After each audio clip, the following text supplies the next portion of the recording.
So good morning. I am Pastor Joyce Gilmer, author, speaker, life coach, dream activator, and dream accelerator.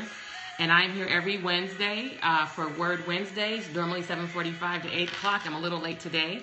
However, I still have a word from God. Is that all right? And so the word that I have for today for us is resurgence. Resurgence. And for a scriptural reference, I want to share with us out a very familiar passage, actually, out of St. John chapter 11. And it's the story of Lazarus and the death of Lazarus. So I'm going to give a little bit overview on that. And the first verse says, "Now a man named Lazarus was sick. He was from Bethany, the village of Mary and her sister Martha. This Mary, whose brother Lazarus now lay sick, was the same one who poured perfume on the Lord and wiped his feet with her hair. So the sisters sent word to Jesus, 'Lord, the one you love is sick.' When he heard this, Jesus said, 'The sickness will not end in death. No, it is for God's glory, so that God's Son may be glorified through it.' Now, Jesus loved Martha and her sister and Lazarus. So when he heard that Lazarus was sick, he stayed where he was 2 more days. And then he said to his disciples, 'Let us go back to Judea.' But Rabbi," they said, "a short while ago the Jews there tried to stone you, and yet you are going to go back?" Jesus answered, "Are there not 12 hours of a day? Anyone who walks in the daytime will not stumble, for they see by this world's light. It is when a person walks at night that they stumble, for they have no light." So I'm going to, verse number 11. "After he said this, he went on to tell them, 'Our friend Lazarus has fallen asleep, but I am going there to wake him up.' His disciples replied, 'Lord, if he sleeps, he will get better.' Jesus had been speaking of his death, but his disciples thought he meant natural sleep. So then he told them plainly, 'Lazarus is dead. And for your sake, I am glad I was not there, so that you may believe. But let us go to him.'" All right. So on Jesus' arrival, found that Lazarus had already been in the tomb for 4 days, y'all. 4 days he had been in the tomb. He was dead for 4 days. And many Jews had come to Mary and Martha to comfort them in the loss of their brother. So they're there grieving his death. And when Martha heard that Jesus was coming, she went out to meet him, but Mary stayed home. Martha said to Jesus, "If you had been here, my brother would not have died. But I know that even now God will give you whatever you ask." Jesus said to her, "Your brother will rise again." Martha answered, "I know he'll rise again in the resurrection at the last day." And Jesus says, "I am the resurrection and the life," right? So let me skip down to verse number, there's a long story, so let me go down to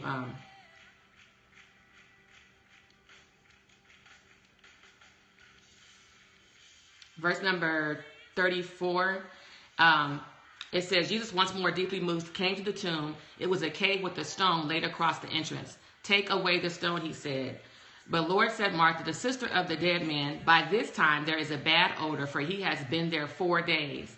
And Jesus said, "Did I not tell you that if you believe, you will see the glory of God?" So they took away the stone, and Jesus looked up and said, "Father, I thank you that you have heard me. I knew that you always hear me, but I said this for the benefit of the people that were standing by, that they would believe that you sent me." And when he said this, Jesus called in a loud voice, "Lazarus, come out." In some texts or some versions, it will say, "Lazarus, come forth." The dead man came out, his hands and his feet wrapped with strips of linen and a cloth around his face. And Jesus said to them, "Take off the grave clothes and let him go." So we do know the story of Lazarus. Of course, we have heard it for many, many, many, many years of Lazarus and him actually dying. He died an actual death according to what the human eyes saw and witnessed. And this is what I believe that God wants us to understand, that many of us have experienced a grave experience. To many people, we have died. We're non-existent. We're not important. Our voice doesn't matter. They have written us off. We have written ourselves off. We're unsure about ourselves. We're unsure about, our ministries. We're unsure as to when or how or if God is still going to.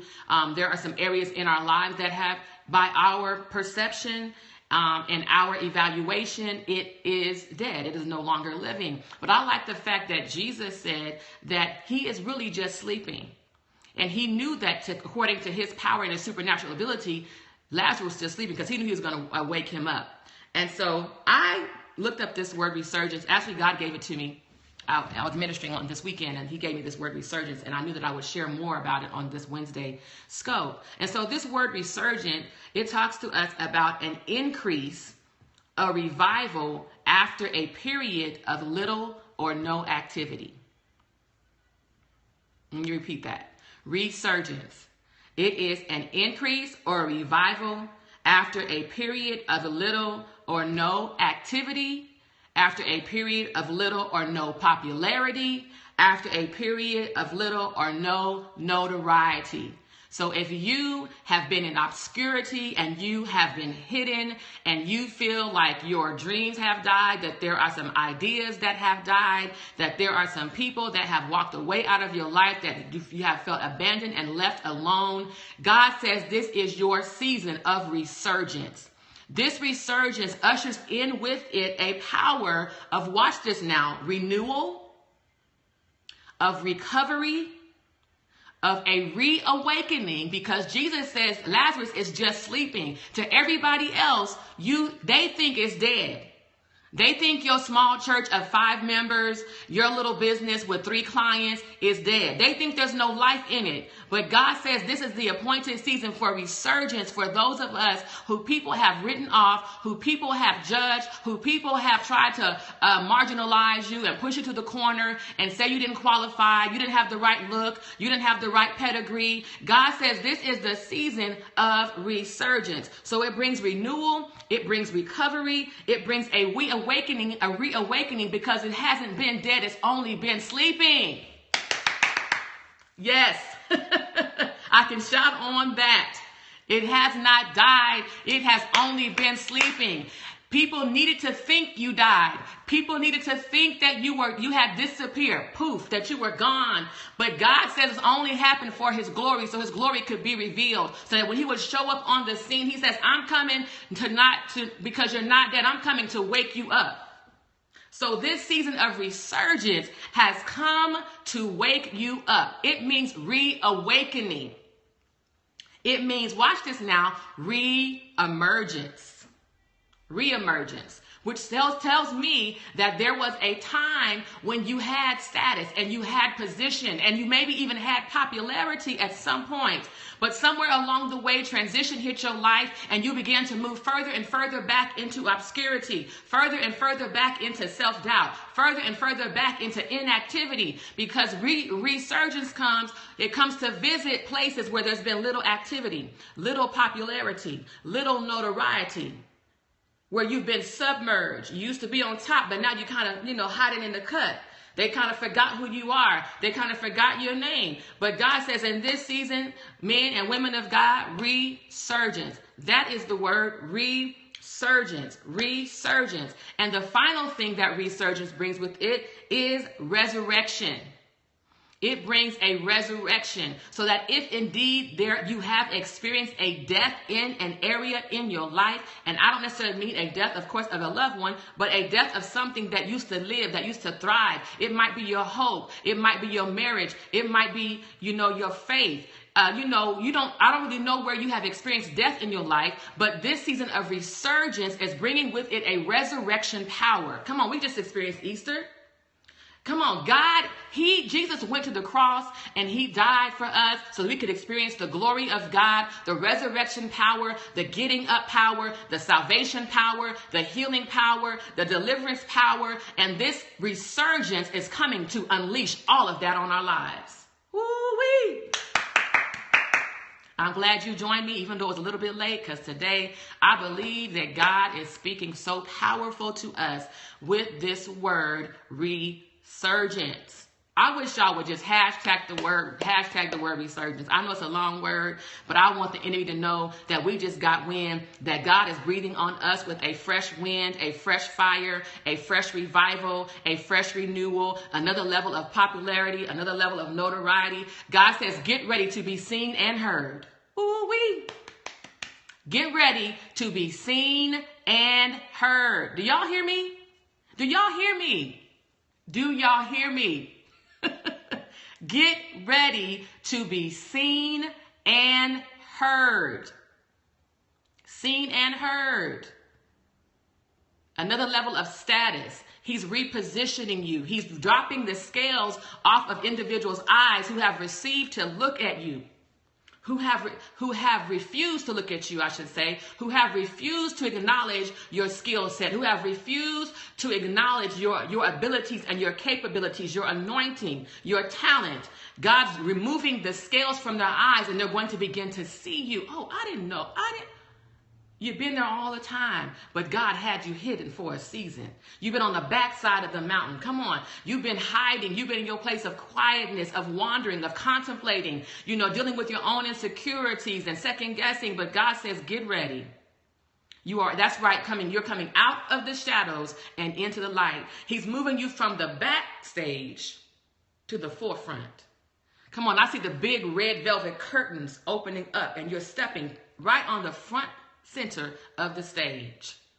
Get ready, pastors. Get ready, preachers. Get ready, teachers. Get ready, entrepreneurs.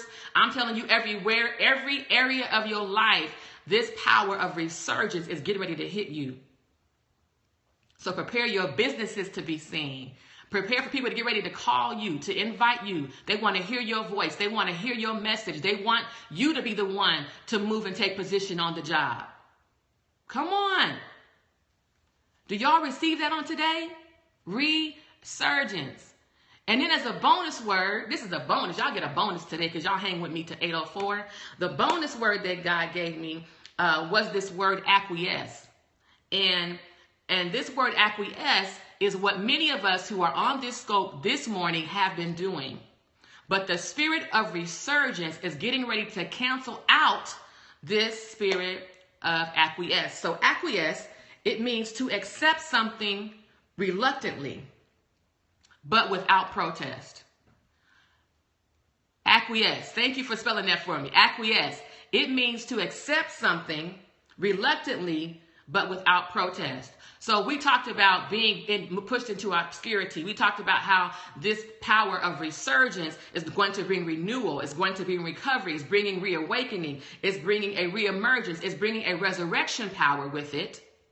And all of that is essential because what led us to the place of being submerged, of being pushed into obscurity, is that we begin to acquiesce. We begin to accept something reluctantly. We knew that we were qualified, but words and people told us we weren't, so we began to acquiesce. And we accepted it even though it was against the grain of what we believed about ourselves. We accepted it even though it was against the grain. It's like, I know how to do that, but they don't believe in me, so I acquiesce to what they said about me. I acquiesce to just cooking in the kitchen instead of really wanting to grab the mic and preach the gospel or teach or do a Sunday school class. I acquiesced. Does that make sense to you all?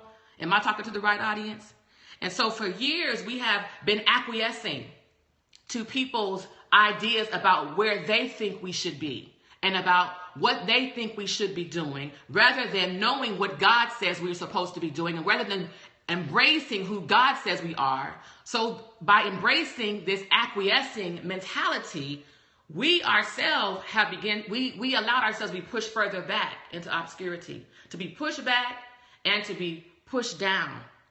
And that's why the presence and power of resurgence is being released in the earth to breathe a fresh wind on us, to breathe a fresh fire on us, to cause us to come out of obscurity, come out of places of little activity and little notoriety and little popularity. And I repeat this word because somebody joined me late on the line on the scope today. And what we need to understand is that God is releasing this spirit and this power of resurgence. He says to us to get ready to be seen and heard. If I had a mic, I'd just drop it. Get ready to be seen and heard. Get ready to be seen and heard. Seen and heard, seen and heard, seen and heard. We are not going to be hiding in the shadows anymore. This is our season. This is our time. This is our day. Come on, if you receive that. No more acquiescing to other people's opinions about what they think we should be doing. And as you are moving forward in this new grace and this new power and this new presence of resurgence, as the voices of the past try to speak to you and tell you, well, who do you think you are? And what is it that you think you're doing? And why do you think you need to do all that? And I don't know why you're doing all that anyway. I didn't do it that way. Don't give it any attention. You keep on moving in this resurrecting power, this renewing power, this reviving power. Come on, that God is releasing to us in the earth in this season. Thank you for the microphones. Thank you for the microphones. Because this is our time, undeniably. I'm super excited. I pray that this word today, resurgence, has blessed your life today. I pray that it has caused a shift in your life for the middle of this week, that you will be refortified. You're screaming. I want to scream. And so before I go today, don't forget to invite your followers every Wednesday at 7:45 a.m. Again, I was a little bit late today, so I apologize for that, but thank you for hanging to the end with me. I'm going to share this again. I'll repost the link for those that may have missed it, only for the Periscope time frame of 24 hours. After that, it will drop off. So make sure that you catch your replays now, share the replay now, go out to your Facebook, your Twitter, whatever, and share this word, because I believe it's a prophetic word. I believe that anybody that embraces this word will be able to really find that there's going to be an acceleration taking place in their lives, in their businesses, and in their ministries. And I don't want anyone to miss that. Resurgence, that's the word, you all. No more acquiescing, all right? So now before I go, I do have a couple of announcements.